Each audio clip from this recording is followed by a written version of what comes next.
Assalamualaikum warahmatullahi wabarakatuh. Anak-anakku sekalian yang Bapak banggakan, pada pertemuan kali ini Bapak akan menyampaikan materi, yaitu iman kepada malaikat Allah. Sebelum menyampaikan materi iman kepada malaikat Allah, Bapak akan gambar di bawah ini. Gambar ini adalah kejadian nyata tentang siksa kubur.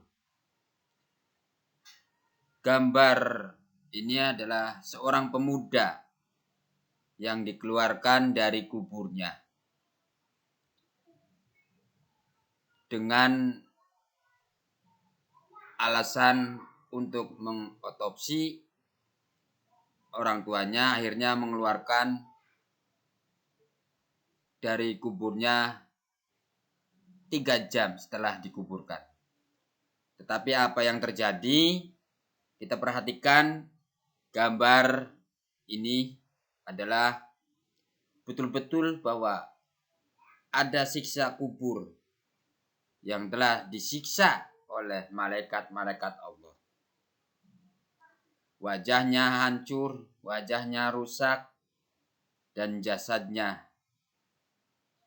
Ini membuktikan adanya siksa kubur. Lihat kita,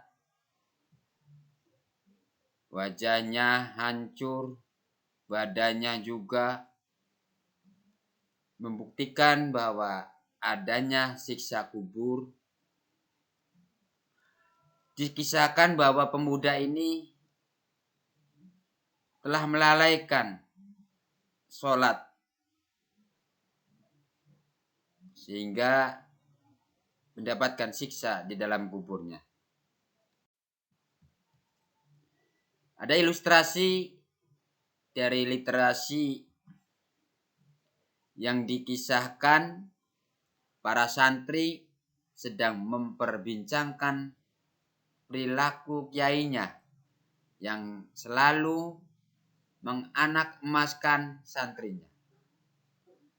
Mendengar perbincangan para santrinya, sang kiai pun memanggil mereka. Kepada santrinya, kiai berkata, "Ambillah burung-burung ini, lalu sembelilah di tempat yang tidak ada satupun mengetahuinya." Para santri bergegas membawa burung yang diberikan sang kiai dengan memotongnya sekaligus.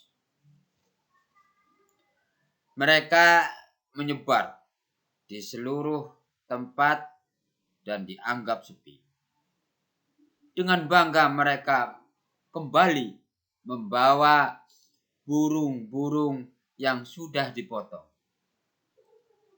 Sementara satu santri kembali dengan membawa burung yang masih hidup.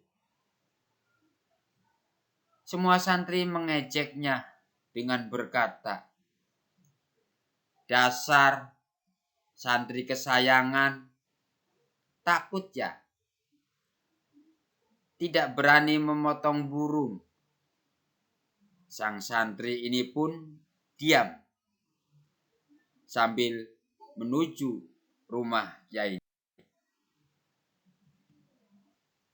Bagaimana cerita selanjutnya?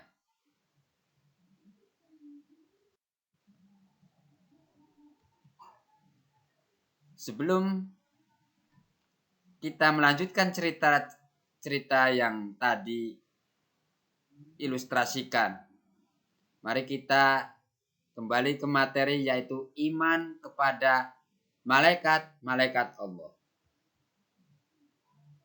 1. Menyebutkan pengertian iman kepada malaikat-malaikat Allah. 2. Menyebutkan dalil nakli dan dalil akli tentang iman kepada malaikat. 3. Menjelaskan tugas-tugas malaikat. 4. Menerangkan keterkaitan tugas malaikat dengan perbuatan. 5. Mengidentifikasi perilaku beriman kepada malaikat. 6. Menunjukkan contoh perilaku beriman kepada malaikat. Dan 7. Melaksanakan perintah Allah atas dasar iman kepada malaikat. Tujuan dari pembelajaran kita kepada iman kepada malaikat-malaikat Allah. Nah, sekarang perbedaan malaikat dan manusia. Malaikat diciptakan dari nur atau cahaya. Makhluk gaib, selalu patuh dan taat kepada perintah Allah. Tidak makan dan tidak minum. Pikirannya jernih dan lurus. Tidak mempunyai nafsu. Sedangkan manusia diciptakan dari tanah, makhluk yang terlihat atau nampak pada kasat mata, ada yang patuh dan ada yang durhaka kepada Allah. Makan dan minum. Pikirannya berubah-ubah dan mempunyai hawa nafsu. Sekarang tugas-tugas malaikat. Tugas malaikat Jibril yaitu menyampaikan wahyu. Mikail tugasnya membagi rizki. Israfil tugasnya meniup trompet. Israil tugasnya mencabut nyawa. Munkar tugasnya menanyai dalam kubur. Nakir tugasnya menanyai dalam kubur. Rokib tugasnya mencatat amal baik. Atid tugasnya mencatat amal buruk. Malik tugasnya menjaga pintu neraka. Dan Ridwan tugasnya menjaga pintu surga. Kita sering bahkan hafal ketika masih kecil dengan nyanyian. Kalau dinyanyikan seperti ini. Jibril tugasnya menyampaikan wahyu. Mikail tugasnya membagi rizki. Israfil tugasnya meniup trompet. Israil tugasnya mencabut nyawa. Munkar tugasnya menanyai dalam kubur. Nakir tugasnya menanyai dalam kubur. Rokib tugasnya mencatat amal baik. Atid tugasnya mencatat amal buruk. Malik tugasnya menjaga pintu neraka. Ridwan tugasnya menjaga surga. Itulah tugas-tugas malaikat.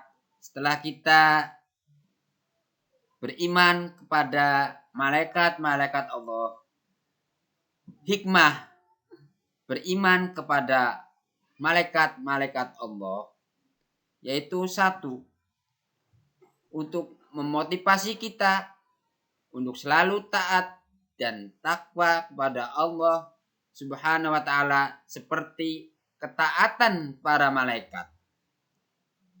2. Malaikat mengawasi perkataan dan perbuatan kita, memberi rasa optimis untuk selalu berusaha karena Allah akan memberi ilmu melalui malaikat Jibril dan memberi rizki melalui malaikat Mikail. 4. Memotivasi kita untuk selalu beramal soleh karena bekal itulah yang kita bawa kelak ketika meninggal dunia untuk menghadap pengadilan Allah Subhanahu wa taala.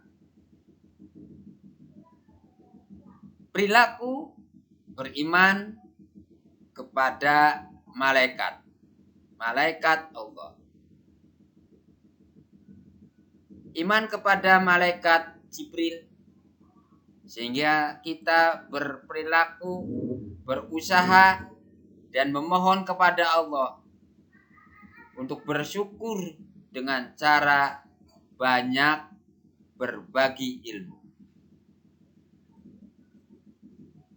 Iman kepada malaikat Mikail berarti kita berusaha secara maksimal untuk mencari rizki yang baik dan halal. Iman kepada malaikat Israfil berarti kita selalu memohon kepada Allah agar diselamatkan dalam menghadapi musibah dan huru-hara di dunia maupun saat terjadinya hari kiamat. Iman kepada malaikat Israel berarti kita berusaha mempersiapkan diri untuk menghadapi kematian. Selalu berdoa agar terhindar dari siksa sakaratul maut. Iman kepada malaikat Munkar dan Nakir. Kita selalu memohon kepada Allah agar dilapangkan di alam kubur dan diringankan dari siksa kubur. Iman kepada Raqib berarti kita selalu memiliki niat baik dalam segala perbuatan baik, ucapan maupun perbuatan. Iman kepada malaikat Atid berarti kita menjauhi niat buruk, perkataan yang kotor, perbuatan yang jelek, dan menjauhi perilaku tercela. Iman kepada malaikat Malik, kita selalu memohon kepada Allah agar terhindar siksaan api neraka. Dan iman kepada malaikat Ridwan, selalu memohon kepada Allah agar masuk surga dengan aman, menciptakan kedamaian dan ketentraman di dunia. Sekian penyampaian materi dari Bapak pada hari ini, dan nanti Bapak lanjutkan kembali pada hari-hari jam pelajaran Bapak berikutnya. Sekian dan terima kasih. Assalamualaikum warahmatullahi wabarakatuh.